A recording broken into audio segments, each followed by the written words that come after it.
What is your outlook for the global economy in 2011? I'm not an economist, but I feel confident that multiple parts of the world economy will return to pre-September 2008 conditions this year. Indeed, one of the great untold stories is just how stable and just how resilient the world economy is today, given all the shocks that it's received over the past couple of years. Of course, the world's three major economic drivers, Europe, America, and the big emerging economies, are all facing differing challenges and will grow at different rates.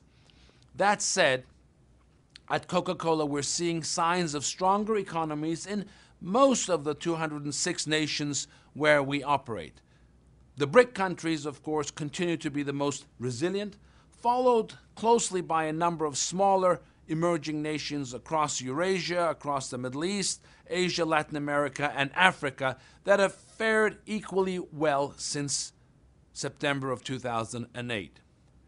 Europe feels more like a tale of three cities. Northwest Europe, France, Germany seem like they're beginning their journey of recovery, whereas Southern Europe continues to be a little more challenged, and East and Central Europe, including Russia, are having a robust comeback. Our flagship market, North America, which has seen its fair share of stress over the past 24 months, has all the ingredients to be a center of growth over the next decade. An enterprising and vibrant young population, coupled with a heritage of entrepreneurship and innovation, is generally a good recipe for a positive future. So if the right fiscal and monetary and economic policy decisions are made timely in America and Europe and the big emerging economies, I believe we could be on the cusp of a decade of unprecedented opportunity and growth in markets all around the world. The world in 2011 is exceedingly complex, interconnected, and unpredictable. How can organizations develop resilience in this new world of risk? Resilient businesses will be those that reach out and engage with leadership from government, with leadership from civil society to help tackle society's biggest challenges.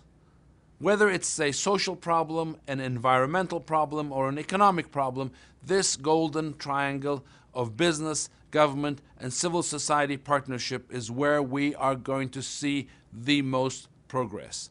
Resilient businesses and organizations will be those that make bold investments today across the entire sustainability spectrum.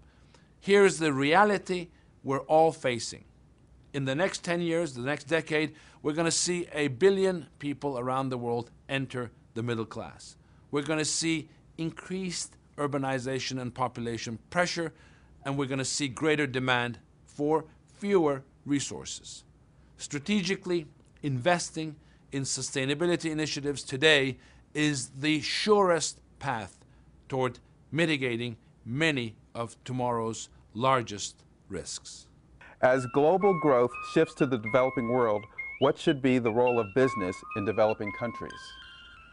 Generating economic development and job opportunities for communities is critically important today. So too is respecting local cultures and the environment. So as the world becomes more integrated economically and socially, we're seeing an equally strong reassertion of local values and local cultures.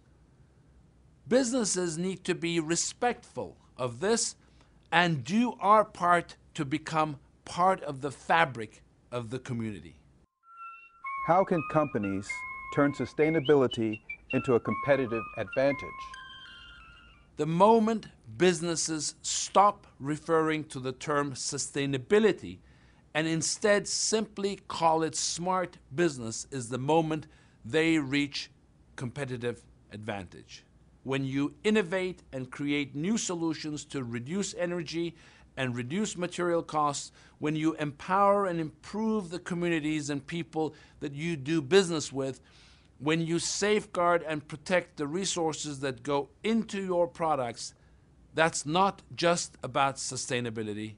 That's simply smart business.